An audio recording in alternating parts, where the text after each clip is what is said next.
Rono ground hoka anata menarumi aniaya ngekarmia kagoma dola ngo jajingja tim ho treasurer padu hongo sulo nunu menarumi ngunu tanu atu nempana yapinti pepa kodunu he meje lokodupa hendu menaru si meje takanya sa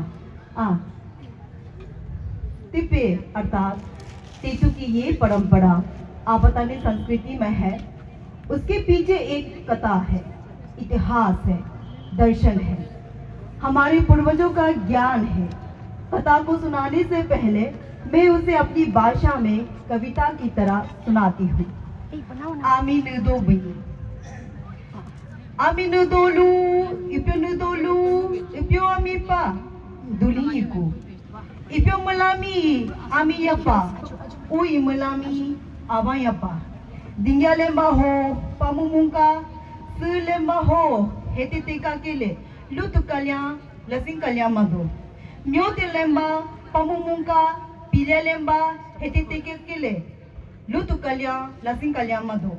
Mu kompu sangkola mado, tuvu lemba heti tika kile, lyabu lemba ho pamumungka kile. Lutu kalya lasing kalya mado mu kompu sangkola mado hitu gontu hima gomaliku dimatulyami adi khunyo geliku tapabi mi binyo geliku sujutari mi tunyo geliku tunyo tipe mi panyo geliku saje putumi hunyo geliku sekotari mi hinyo pa geliku bino tabi mi hunyo tunyo geliku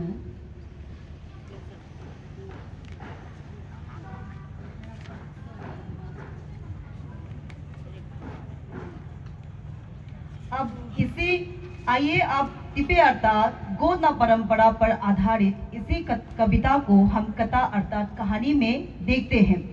काल चक्र निरंतर चलता रहा और उसका प्रभाव चर अचर पर पड़ा। धीरे धीरे आमिनुदो बिनी अपने अधेड़ उम्र पर पहुंच गई।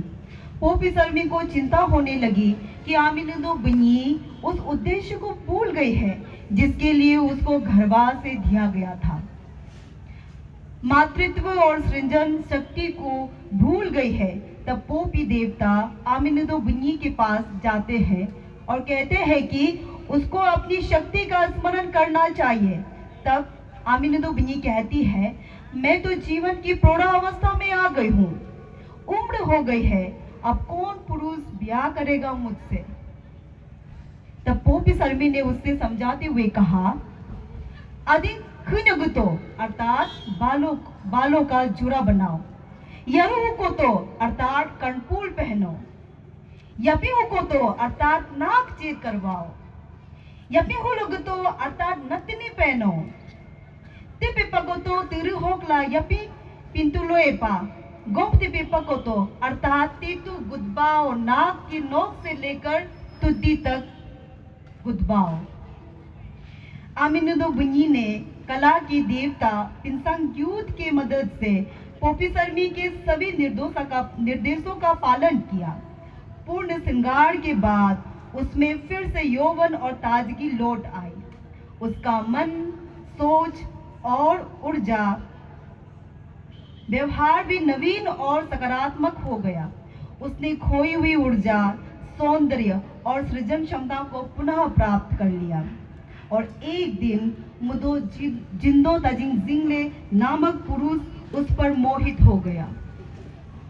वो दिव्य पुरुष जो स्वयं प्रकृति की संतान है, जो बारिश और धरती के मिलन से उपजे थे। आमिनुदो बिनी और उसने एक दूसरे से विवाह कर लिया। दोनों ने मिलकर खलो अर्थात कई गोत्र, कुल तथा वंश को जन्म दिया।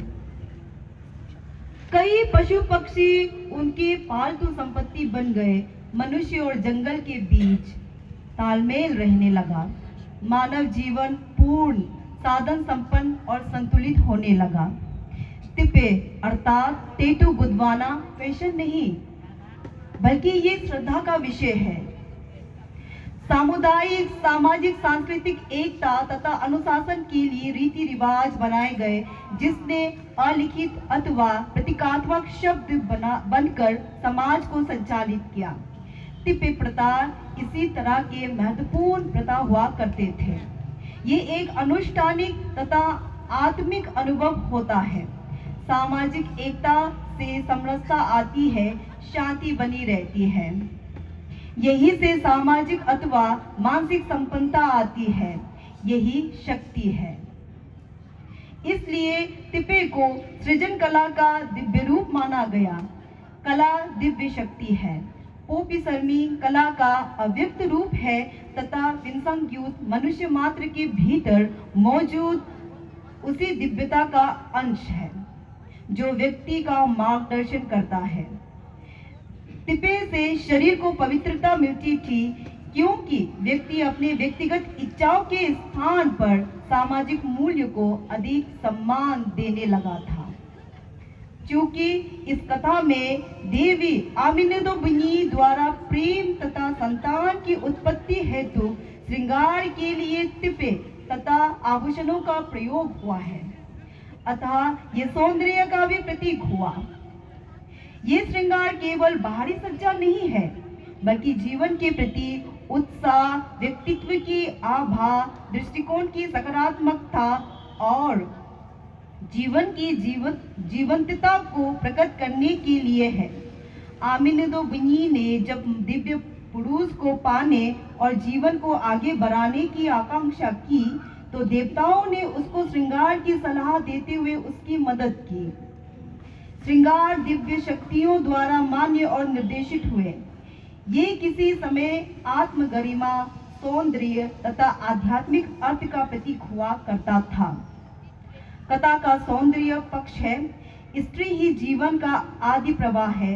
वो केवल युवा अवस्था में ही नहीं, बल्कि जीवन के प्रति दृष्टिकोण आयु पर नहीं, बल्कि चेतना पर आधारित होना चाहिए। जब वो अपने वक्ष को अलंकरणों से ढकने लगी, चेहरे पर गोदना गुदवाने लगी, वस्त्र धारण करने लगी, तो ये सब बेहद केवल सौंदर्य के साधन ना होकर सभ्यता और सांस्कृतिक चेतना के प्रतीक है। श्रृंगार जीवन, प्रेम, सृजन का अनंत उत्सव है। स्त्री पुरुष का मिलन और श्रृंगार मानव सभ्यता की जड़ों में रचा बसा है। स्त्री की शक्ति से, उसकी सृजनधर्मी चेतना से जीवन प्रवाहमान एवं रोचक बनता है। स्त्री से जीवन जगमगाया, स्त्री से जीवन जगमगाया, पुरुष ने उससे आकर सजाया। स्त्री से जीवन जगमगाया, पुरुष ने आकर उसे सजाया। श्रृंगार सृजन का दीप बना और प्रेम ही जीवन का सत्य बना, और प्रेम ही जीवन का सत्य बना। बहुत बहुत धन्यवाद।